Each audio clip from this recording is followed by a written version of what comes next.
and why I became an Uber driver. You're not afraid of driving Uber as a woman? I'm going to answer that question at the end of this video. But how and why I became an Uber driver is quite simple. I got tired of paying Uber all of my income, or at least a significant portion of my income, and I needed transportation. Why am I paying Uber $250 a week just to get to and from work? That's not even including my day-to-day errands. That's literally just to get to and from work. I said, nah. Something has got to give. I'm a Florida girl. Sunshine Hottie, you like my shirt? I was like, let me look at AAA. Let me see what their weekly rentals are. It was like $150 a week. I said, perfect. You had to put down a $300 deposit. Okay, fine. I'll do that. Well, what happened around the time that I was trying to get a rental from AAA? The hurricanes. No cars were available. I ended up renting a big body Benz luxury vehicle, which I'm thankful that I did because it really elevated my mind frame and seeing like what's possible in the world, like fresh off the lot, 2025. It was very, very nice.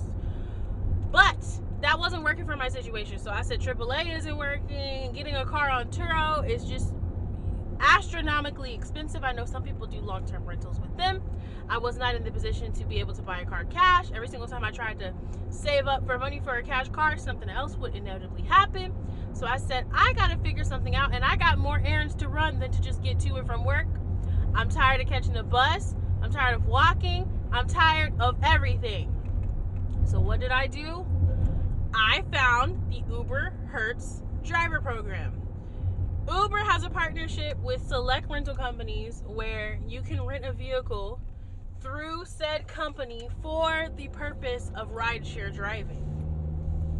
Now, the catch with this is it's about $300 a week, not gonna lie. It's like $300 a week.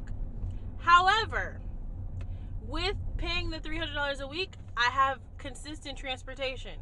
I get to make money instead of just giving money away, and I can drive as much as I want in a nicer car that I don't have to maintain. I can take them their car back at any point in time when I get good and ready. The only type of repair I ever did on an Uber Hertz rental vehicle was getting one of the tires patched.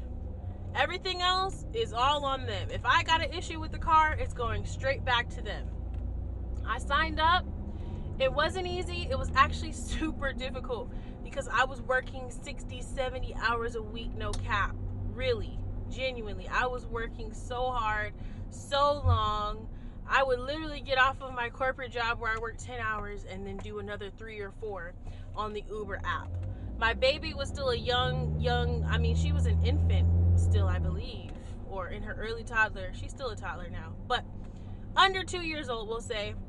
And, I wanted to spend time with her. I wanted to be close with my kid. But right around this time is when I up and left my child's father, which was a very, very, very difficult moment. So imagine navigating heartbreak, separation, and then trying to pick myself back up. It's harder to pick yourself back up than to just keep it in the middle of the road. Amen? But sometimes things happen. So, I dusted my feet up, pulled myself up by my bootstraps, and I locked in. I was an Uber driver, and I was so thankful to have a car. You have no clue. I was so happy. I felt stressed out trying to pay them that $300 every single week, but at the same time, I didn't complain about it, and I wasn't a dark space, but I still made it happen. I still, by the grace of God, the goodness in my heart, was able to continue doing that. I started going to the gym. I started changing my life. Fast forward, I got my dream job working in live TV. That's what my degree is in. And they up and decided to consolidate operations. Consolidating meaning they fired everybody. Consolidating meaning I got 1 month of severance. Consolidating meaning I need to figure out what my next step is going to be. Hello? So, I ended up, fast forward, I ended up doing Uber full time. So now I've been Uber driving full time for 3 months. I'm seriously contemplating getting another rental vehicle with them, strictly because I am shelling out so much money in maintaining my car. and my car was never intended to be used for Uber.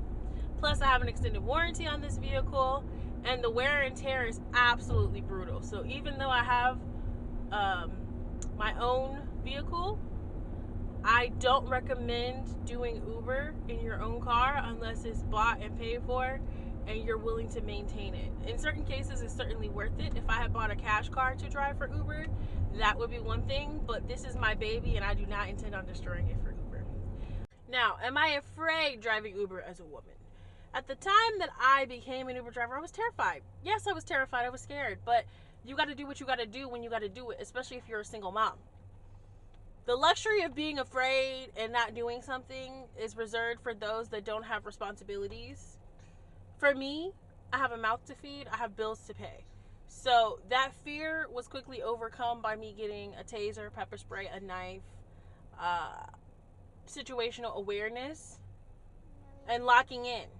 You do what you have to do when you have to do it. Nowadays, now that I've been doing it, am I afraid of driving Uber? No. I drive Uber 2 in the morning. It doesn't bother me. I feel fine. But it's because I have over 1,000 rides now. Once you've done something so many times, you kind of, I don't want to say desensitized, because I'm not desensitized. I'm just comfortable with it. Anything that is new is going to be scary. But if you educate yourself and you take the necessary steps that you need to take, you will be fine. Women can drive Uber too. You just can't be dumb. Amen.